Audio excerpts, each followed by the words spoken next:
Standing out there at the locked door, and I'm like, I guess you don't want me to come in then. Huh? I wonder how long this is going to take. Anyway, how are you guys? Good. I'm 6 feet away, right? Like, so I can take this off, right? Okay, I'm going to go ahead and take it off then. Okay, because I don't think you're going to be able to hear me in the back. Like, I know Michael's hard of hearing, like so I know, it'll be hard for him. Like, this is so nice to be here at the what I consider to be the flagship bookstore of the Rocky Mountain West.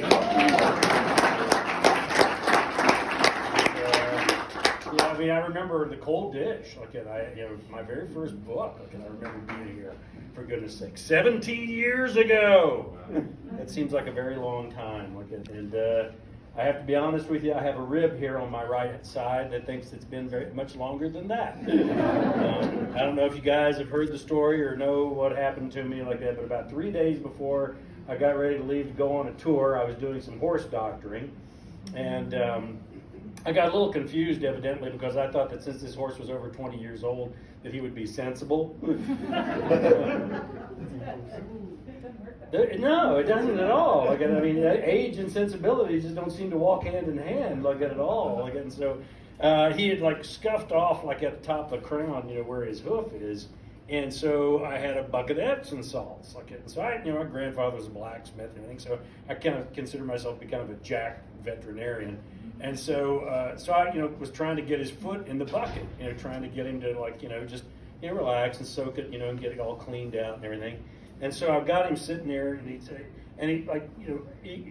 fighting me a little bit to try and keep his foot, in the bucket, but nothing bad. Like, and then all of a sudden, as we all know, there are only two things horses are afraid of: things that move and things that don't. Like, and he suddenly decided that the bucket, I guess, was trying to eat him or something. Like, and so he launched back like this, and it's like a 12 by 12 stall in this barn that I built. And so he launches back like this and then hits the back wall, and there's nowhere to go but forward, right?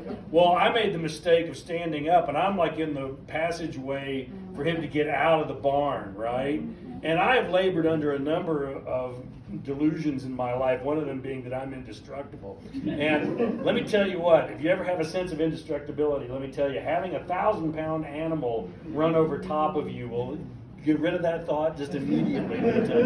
And so as I'm laying there on the barn floor, amid the horse shit, and looking up through the slats, the rough cuts, the sunshine, all I could think to myself was, I only wrote 17 books. And then he made it worse by coming over and like sniffing at me, and I was like, get away from me, get away from me. I'm not talking to you. I'm not got anything to do with you. And so then of course, I was able to like kind of struggle up a little bit. As I'm struggling up, I'm having like, sense memory of back, like when I used to rodeo back, when I was young and stupid, as opposed to being old and stupid. And I busted like 3 ribs when I was like 26 years old. And as I'm raising up, I'm like feeling that same feeling that I had all the way back then, and I thought, oh, this is not good. And I'm going out on tour here, like in 3 days, like, and so anyway, like it being Wyoming, first thing I did was, of course, like I realized, okay, well, I'm not going to be able to fix this horse, and the house sitters are not going to be able to fix this horse, so I better take him into the vet. So I load him up in a horse trailer, haul him in, 18 miles into Buffalo, get him in there, unload him. The vet, she's great. I know her. She's actually one of my medical experts. It's cross species. She can tell me lots of things like that I need to know when I'm writing the books. And so we load the horse in, of course. She spins him around like that, puts him in the stall, has the pads, and the bracings and all that kind of stuff, and just sticks the bucket underneath there, runs the warm water with the Epsom salts. He sticks his foot right in like it's no problem.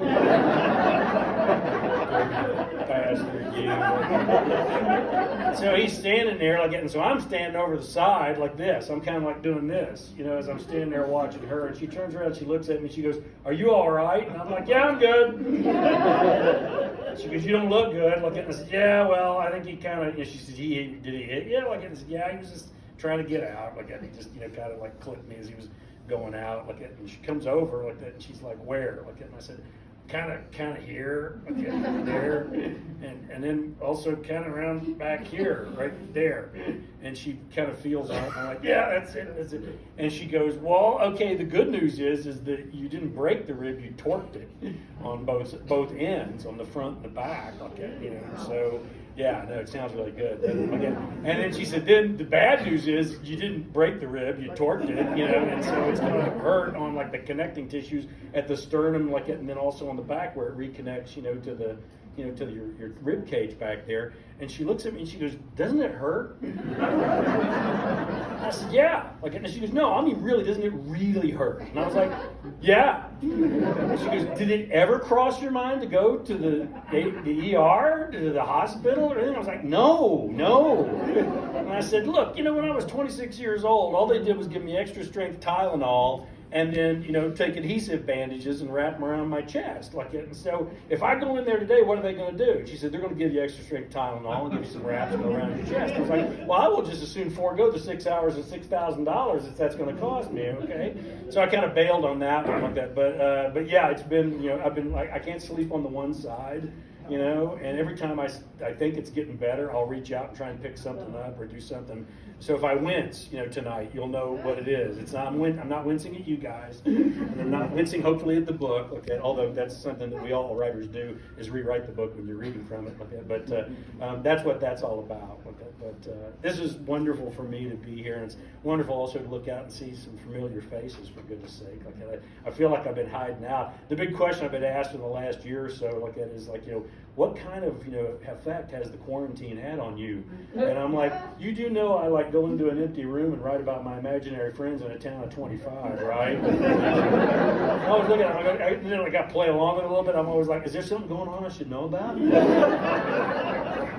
But yeah, it's been kind of weird. Like, but the good news is like I finished the book that's due in January in July, so that's good news, right? So for those of you who are wondering if the next book's going to get written, it's already written. Like it's already going to get turned in. So but this one was, you know, this was an interesting book, like in a lot of different ways. Like